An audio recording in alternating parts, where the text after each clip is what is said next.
দুনিয়া তো এটা, কালকে চেহারাটা কি দেখাবো আল্লাহ বলে, কি দেখাবেন বলেন?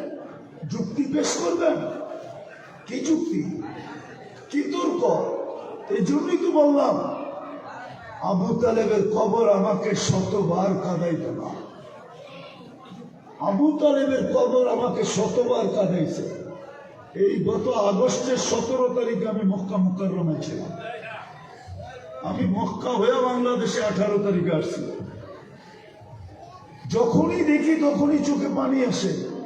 কেন আপনি জানেন না, কারো ভিজিটিং কার্ড না চললেও আবু মুহাম্মদুর রাসূলুল্লাহটা চলা দরকার ছিল। আপনি ছিলেন মুহাম্মদুর রাসূলুল্লাহকে? কি ছিলেন? আরে ছিলেন? চিনেনও না, বুঝেইতেও পারবো না। সমগ্র সৃষ্টির অস্তিত্বের আগে যিনি আল্লাহর সামনে বসা ছিল, আর যেদিন দুনিয়াতে অস্তিত্ব নিছেন ওই দিন থেকে তাকাইলে দেখা যায় আল্লাহর পাশে বসা। কবা কাউসাইনি আল্লাহ।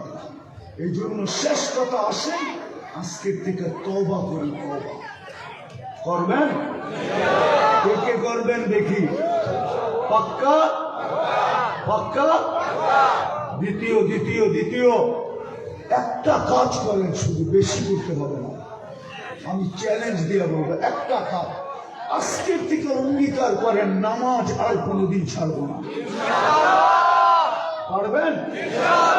পারবেন?